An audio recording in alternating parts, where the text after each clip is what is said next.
September 17th. September 17th. It has been my name is T.R. Welling, and this is Erdology.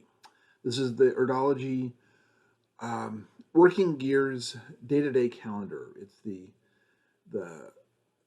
as the Earth, in the Earth's orbit around the sun, it passes through 8 fixed points. Now, those 8 fixed points are not fixed points. They exist within a fixed point parameter. They fit within the parameter. The dates that I have listed are within that parameter. The numbers are also within that parameter, but they're not fixed to this specific year. They're fixed within the parameter. Just adjust go to my website, go to the numbers page, and adjust to each year as it goes by, adjust the numbers accordingly. Because the numbers, not in the Futhark language, there was no Arabic language at the time. There was no Arabic numbers at the time. So you couldn't have 1 through 9 numbers. So if you wanted numbers, you had a character had to be a letter and a number at the same time. So since characters had to be letters and numbers at the same time,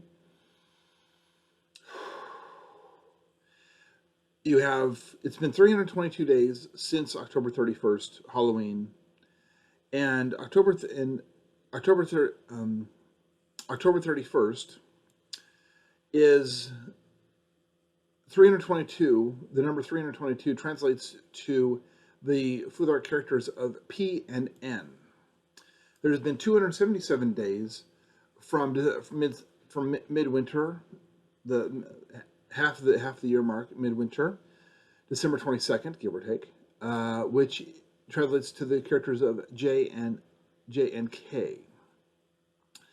There's been 228 days from February 2nd, and that translates to the characters of N and J. There's been 180 days from March 22nd, Easter, and 180 translates to W and J. This 180 also represents the number also represents the halfway mark of 360, and 360 is the number of days in the Julian calendar, and the Julian calendar named after Julius Caesar, the first emperor of Rome, as well as the entire Julii family. The Julian calendar, it's not named Caesar calendar, it's named Julian calendar. The Julian calendar is named for the family for a large number of reasons, up to and including the fact that, statistically speaking, it can be estimated that an analysis can be created that Jesus is either the grandson or the great-grandson of Julius Caesar and Cleopatra, through either Caesarion, who had his pharaoh name was Tiberius, or the twins that they had, which are not Mark Antony's, they were Caesar's. The Romans the Senate adjusted the numbers to be able to make it so, make the fiction reality, and the reality fiction. He was a lowborn. Mark Antony was a lowborn Roman. His family had money, he had some land, but he was not appropriate. She was queen. She was pharaoh of Egypt and co-emperors of Rome, even though the Senate would never acknowledge that fact. Well, he would never have been allowed within 3 feet of her. He was lucky if he was allowed within the same room with her for more than a few minutes at a time. You come in, you address the pharaoh, you tell the pharaoh what the situation is, and you are given an order, and then that's the end of the conversation. You back out of the room and go do what the pharaoh orders you to do.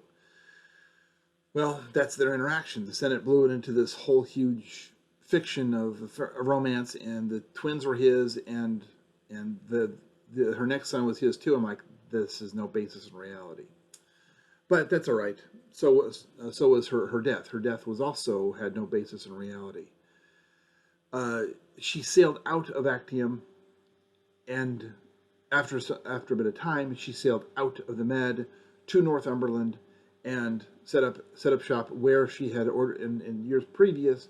When she ordered her army to disband, she ordered them to disband and then reform in Northumberland, otherwise known, and at that point, when it was still called, before the English language was invented, it was still called the Kingdom of Ogle. In their named island of Britain. And there's all kinds of other stuff. The British come from Prince of Troy Brutu, who is the son who was a grandson of the 18th dynasty, and they were the 18th dynasty evacuated to the city of Samhain, which actually was pronounced Saven, Saven, although those letters would not exist yet, but the pronunciation existed. So the city of Savin Hills would be the city was renamed to Rome after the conquest. So you have so there's a lot of interesting things going on here. 180 is just a interesting memory trigger of the Julian calendar and Julius Caesar creating now. The Julian calendar has 360 days, which is off by 5.4 days. 365.4 is a calendar year, except every 4 years we're at 366 days. Now you have this together. The people who implemented the Julian calendar decades and decades after Julius Caesar was killed he fell in the Odysseus bow challenge, which is an entire interesting story all by itself.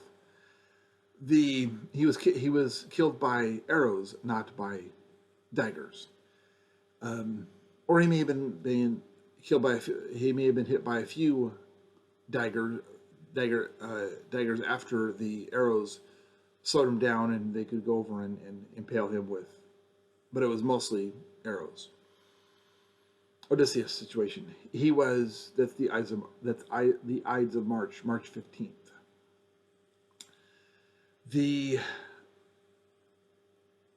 5.4 high holy days from Egyptian mythology were supposed to be included in the Julian calendar, but were not.